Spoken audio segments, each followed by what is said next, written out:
Selamat malam, perkenalkan nama saya Gina Sarita dengan NIM 4312110160. Di sini saya akan menjelaskan tentang bentuk pelayanan yang ada di Kementerian PUPR, yang di mana tugas ini adalah tugas besar 2 mata kuliah manajemen pelayanan.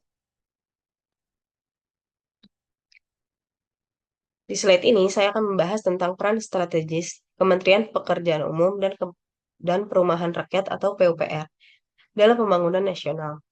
Kementerian Pekerjaan Umum dan Perumahan Rakyat atau PPR memainkan peran kunci dalam pembangunan infrastruktur dan perumahan Indonesia. Sebagai lembaga pemerintah yang bertanggung jawab atas pembangunan fisik negara, PUPR memiliki tanggung jawab besar dalam mewujudkan visi pembangunan nasional. Presentasi ini akan mengeksplorasi sejarah, visi misi, layanan, strategi, pencapaian dan tantangan yang dihadapi PUPR dalam menjalankan perannya yang vital bagi kemajuan Indonesia.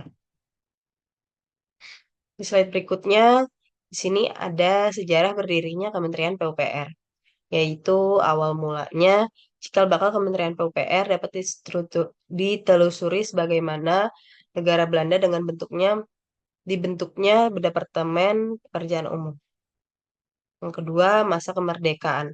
Setelah kemerdekaan Indonesia, lembaga ini terus berkembang menjadi Departemen Pekerjaan Umum yang menangani infrastruktur nasional.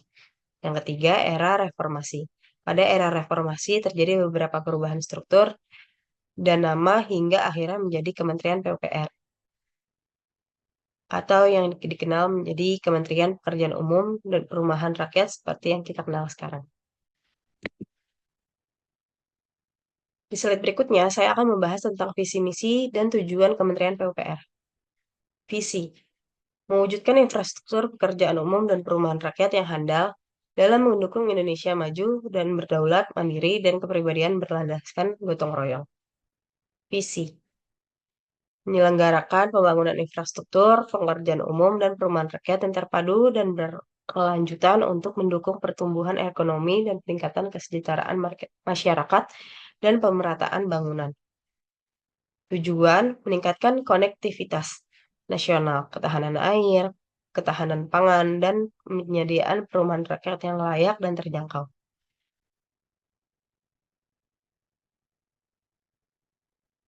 Di slide berikutnya akan dibahas tentang bentuk pelayanan Kementerian PUPR, yaitu 1. Infrastruktur, jalan, dan jembatan, bangunan dan pemeliharaan jalan nasional, serta jembatan untuk meningkatkan konektivitas antar wilayah. 2. Perumahan rakyat, penyediaan perumahan yang layak dan terjangkau bagi masyarakat, termasuk program rumah subsidi. Yang ketiga, ada sumber daya air, pengelolaan sumber daya air termasuk pembangunan bendungan dan sistem irigasi untuk mendukung ketahanan air dan pangan. Yang keempat, ada cipta karya, pengembangan kawasan pemukiman, air minum, dan sanitasi untuk meningkatkan kualitas hidup masyarakat. Di slide berikutnya, saya akan membahas tentang strategi sosialisasi pelayanan Kementerian PUPR. 1. Media massa. Penggunaan televisi, radio, dan surat kabar untuk menyebarluaskan informasi tentang program dan layanan PUPR. 2. Media sosial. Pemanfaatan platform digital seperti Instagram, Twitter, dan YouTube untuk engagement dengan masyarakat. 3. Sosialisasi langsung. Penyelenggaraan seminar, workshop, dan pemeran untuk mengedukasi masyarakat tentang program PUPR. Yang keempat ada di kolaborasi, kerjasama dengan pemerintah daerah dan komunitas untuk menjangkau masyarakat lebih luas. Di slide berikutnya, saya akan membahas tentang pencapaian target pelayanan Kementerian PUPR. Jenis infrastruktur, jalan nasional 2000 km. Realisasinya 1950 km. Bendungan 15 unit. Realisasinya 13 unit. Rumah subsidi, targetnya 1 juta unit, realisasinya 950 unit. Sanitasi, targetnya 5.000 titik, realisasinya 4.800 titik. Slide ini saya akan menjelaskan tentang penerapan program pelayanan prima pada instansi Kementerian PUPR. Yang pertama, efisiensi, peningkatan kecepatan layanan melalui digitalisasi proses penyederhanaan birokrasi.